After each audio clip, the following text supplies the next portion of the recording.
I'm not gonna play, but maybe you should do whatever you need to erase me. It's all just a இப்போ நான் உங்கள் எல்லாரையும் வெறுப்பேற்ற போகிறேன். டடா, KitKat நான் சாப்பிட போகிறேன், உங்களை வெறுப்பேற்ற போகிறேன். இப்பவே கண்ணை கட்டுது. Hello my best friends, welcome back to my channel the crazy girl and நான் உங்கள் ஸ்வேதா. இன்னைக்கு நம்ம என்ன பார்க்க போறோம்னா கிட்கேட் வச்சு ஒரு ஈஸியான ஸ்நாக் ரெசிபி. நீங்க நம்ம சேனலுக்கு சப்ஸ்கிரைப் பண்ணலன்னா சப்ஸ்கிரைப் பண்ணிக்கோங்க அண்ட் மறக்காம அந்த பெல் பட்டனை பிரஸ் பண்ணிருங்க. ரொம்ப மொக்க போடாம வாங்க நம்ம வீடியோக்குள்ள போகலாம்.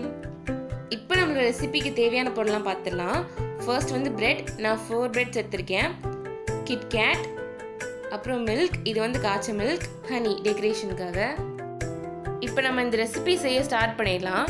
ஃபர்ஸ்ட் பிரெட்டோட அந்த எல்லா சைட்ஸையும் கட் பண்ணி எடுத்துருங்க. நமக்கு 4 பிரெட்ஸ் வேணும் இந்த ரெசிபிக்கு. நெக்ஸ்ட் அந்த பிரெட்டை வந்து ஒரு சப்பாத்திக்கல் இல்லைன்னா ஏதாவது ஃப்ளாட் சர்ஃபேஸில் வச்சுக்கோங்க. அதுக்கப்புறம் ஒரு ஸ்பூனில் நான் பண்ணுற மாதிரி மில்க் எடுத்துக்கோங்க, கொஞ்சோண்டு எடுத்துக்கோங்க. அதை எடுத்து அந்த பிரெட்டோட சைட்ஸில் அப்ளை பண்ணிக்கோங்க. கொஞ்சோண்டு வைங்க, நிறைய வச்சிடாதீங்க. நிறைய வச்சிங்கன்னா அது கொஞ்சம் சொத்த ஆன மாதிரி ஆகிரும். அப்ளை பண்ணதுக்கப்புறம் சப்பாத்தி கட்டை இருக்குல்ல, அதை வச்சு பிரெட் மேலே நல்லா ரோல் பண்ணிக்கோங்க. பார்த்து பொறுமையாக கொஞ்சம் ஸ்லோவாக பண்ணுங்கள். பிரெட் வந்து பிஞ்சிடக்கூடாது, அதனால் கொஞ்சம் ஸ்லோவாக பண்ணிக்கோங்க. இப்போ நான் வந்து கிட்கேட் சாக்லேட் எடுத்துக்கிறேன். அதில் வந்து ஒரே ஒரு பீஸ் மட்டும் எடுத்துக்கோங்க. எடுத்து அந்த பிரெட் மேலே இந்த மாதிரி வச்சுக்கோங்க. வச்சுட்டு இதை வந்து நான் இப்போ ரோல் பண்ணிக்க போகிறேன். இந்த பிரெட்டை பார்த்து பொறுமையாக இதை ரோல் பண்ணிக்கோங்க, பிஞ்சிடாமல். பிகாஸ் பிரெட் வந்து கொஞ்சம் சாஃப்டாக இருக்குல்ல, அதனால. நான் இதே மெத்தடில் மொத்தம் 4 பிரெட்ஸ் செஞ்சு வச்சுருக்கேன். இப்போ நம்ம இதை தவாவில் போட்டுடலாம் வாங்க. இப்போ தவாவில் வந்து நான் ஆயில் ஆட் பண்ணிக்கிறேன். நீங்கள் உங்களுக்கு கீ வேணால் ஆட் பண்ணிக்கோங்க, எதுனாலும் ஆட் பண்ணிக்கலாம், கீ இல்லைன்னா ஆயில். அப்புறம் இதில் நான் செஞ்சு வச்சுருக்க அந்த பிரெட் பீசஸ்லாம் நான் மேலே வைக்க போகிறேன்.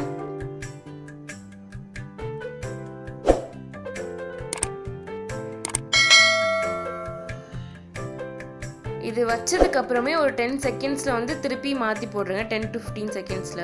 கொஞ்சம் கரைஞ்சிடக்கூடாது. 10 to 15 கரெக்டாக இருக்கும். இப்போ நான் இதை எடுத்துடுறேன். இதுக்கு மேலே வந்து நான் இப்போ ஹனி ஊற்ற போகிறேன். இது டோட்டலி ஆப்ஷனல் தான், உங்களுக்கு வேணான்னா வேணாம். பட் எனக்கு ஹனி ஊற்றுனா கொஞ்சம் நல்லாயிருக்கும்னு தோணுச்சு, அதனால் நான் அதை போட போகிறேன். ஸ்பூனில் இந்த மாதிரி ஹனி எடுத்துட்டு அந்த பிரெட்டு மேலே இப்படி லைன் போட்டுக்கணும், நான் பண்ணுற மாதிரி. இது பார்க்கவே ரொம்ப அழகாக இருக்கும், சாப்பிடும்போது கொஞ்சம் நல்லா இருக்கும். இப்போ நம்மளோட ஈஸியான கிட்கேட் ஸ்நாக் ரெடி ஆயிடுச்சு. உண்மையாகவே இதோட டேஸ்ட் செம்ம சூப்பராக இருந்தது. கண்டிப்பாக ட்ரை பண்ணி பாருங்கள். ஈஸியாக செஞ்சிடலாம். வெறும் 5 மினிட்ஸ் தான் எடுக்கும், 5 மினிட்ஸ்க்குள்ளே தான் எடுக்கும் கண்டிப்பாக. அண்ட் அவ்வளோதான் கைஸ். அவங்க எல்லாருக்கும் கண்டிப்பாக இந்த வீடியோ பிடிச்சிருக்கும்னு நினைக்கிறேன். பிடிச்சிருச்சுன்னா லைக் பண்ணுங்கள், ஷேர் பண்ணுங்கள், கமெண்ட் பண்ணுங்கள். அண்ட் மறக்காம தி கிரேசி கேர்ள் சேனலுக்கு சப்ஸ்கிரைப் பண்ணிக்கோங்க. தேங்க்ஸ் ஃபார் வாட்சிங். நம்ம ப்ரெசன்டேஷன் எப்படி மாசா இருக்கா?